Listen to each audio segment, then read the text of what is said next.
Much of the talk this week about Georgia's matchup with Alabama on Saturday night so far has been centered around quarterback Ty Simpson, wide receiver Jeremy Bernard, wide receiver Ryan Williams, the Alabama passing attack. What can it do against Georgia, a Georgia secondary that just showed some vulnerability up in Knoxville a couple of weeks ago? Like I said, that's been the talk. I talked about it. All right, that was my content yesterday.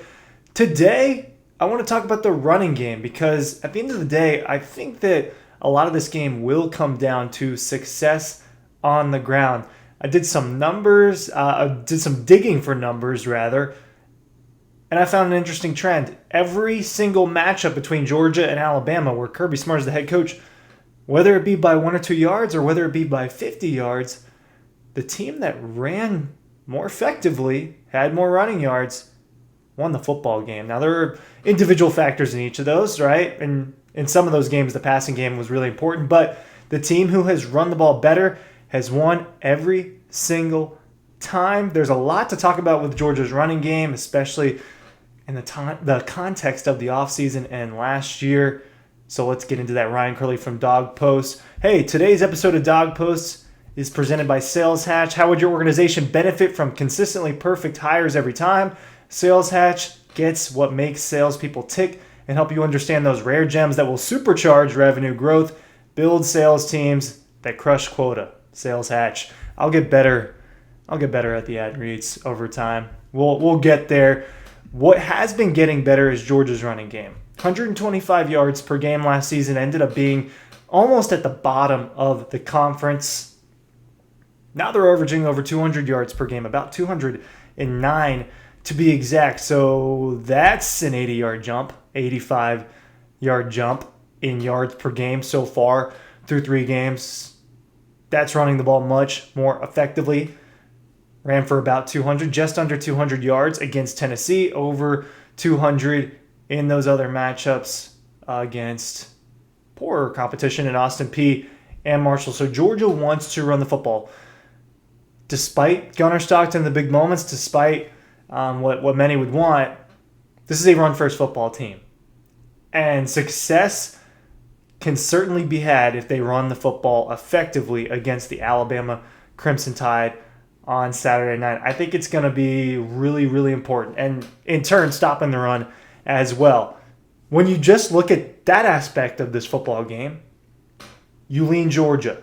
Georgia has the advantage in running so far, has over 200 more rushing yards than Alabama at this point, and they've both played 3 games. So Georgia's running the ball much more effectively. Alabama, over the last 2 weeks, has one of the best passing attacks in college football. So for them, it levels out a little bit in terms of production, but specifically with running the football, Georgia's just flat out doing better than the Tide at the moment.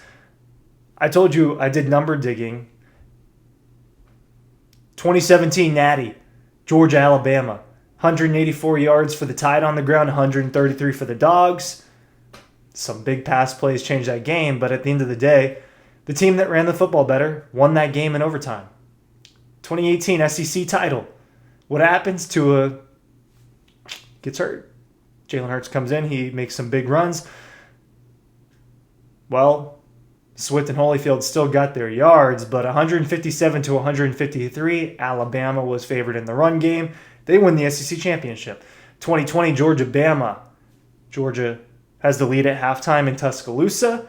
Then they get shut out in the second half. Obviously, some really big Jalen Waddle passing plays in that game, but 147 to 145, Alabama won the rushing battle by 2 yards, but they won that game.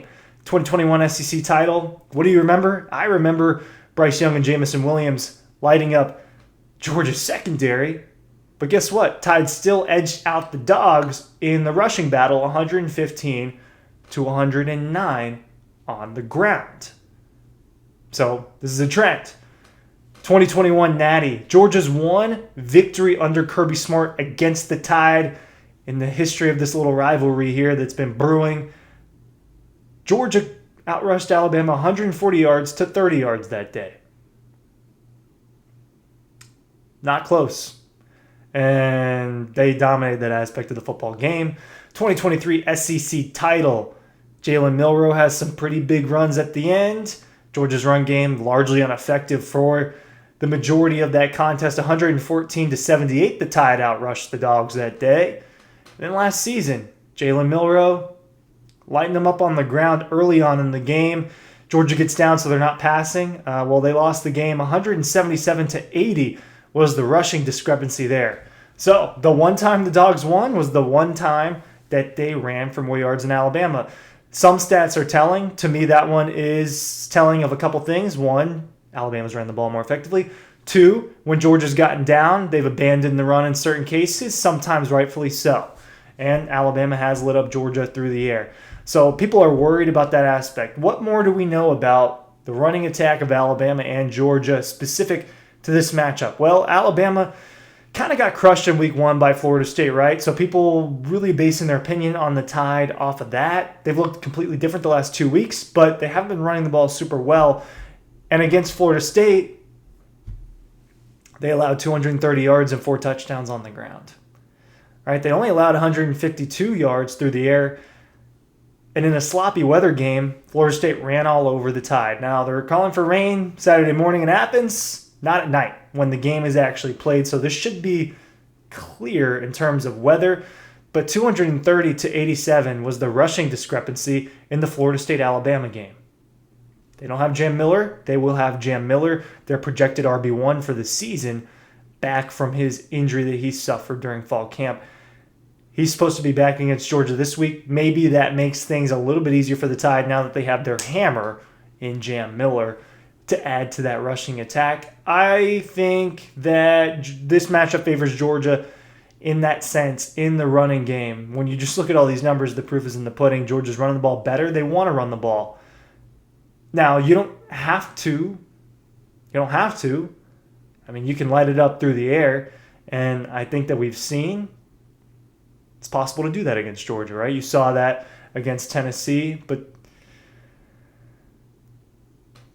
part of the reason why Alabama, specifically the last 2 seasons, was very successful against Georgia is because of Jalen Milroe. And he is one of the most talented quarterbacks in terms of running that I've ever watched. All right, if we're talking about pure ceiling and potential, Jalen Milroe is up there when it comes to the quarterback position. Now, I don't think that that's necessarily going to get tapped into, but in terms of a runner, there are few quarterbacks more talented than Milroe, and he really was a problem for the Dogs. And specifically in 2024, Georgia had a hard time tackling that guy, and he was an issue for them to deal with. They don't have that.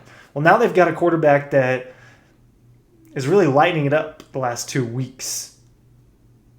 Will it be difficult for him to do that when Georgia is controlling the ground game? Defensively, the other aspect is that Georgia wants to stop the run, right? They emphasize running the ball all season. They also emphasize wanting to stop the run effectively during the offseason. So far, they're doing that pretty easily, shutting down Marshall and Austin Peay's running game. I don't think those numbers matter too much, but through the course of 3 games, Georgia is just completely outrushing its opponents, and it's not even close. They outrushed Tennessee last week. Tennessee did not come close to Georgia's number. They did get over 100 yards, but did not come close to that 199, 198 mark that Georgia did get to. And I think that when you can do that in this conference, it's really difficult to lose, right? Because that means you just need your quarterback to not make mistakes. For the most part, that's what Gunnar Stockton did. Like I said at the beginning of the video, because I'm wrapping up here over the next minute, the statistical evidence shows right now Georgia's running the ball better and is stopping the run better.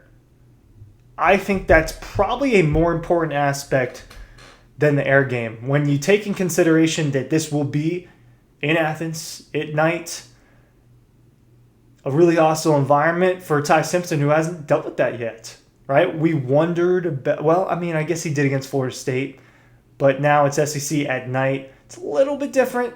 We wondered that about Gunnar Stockton last week. Now we'll wonder that about Ty Simpson this week. If Alabama's run game isn't working and Georgia's successful at stopping it, will the Tide be good enough to beat the Dogs and vice versa? Can Georgia run the football and do what it wants to do on the ground, which is run first and run hard and make things easier for Gunnar Stockton on third down?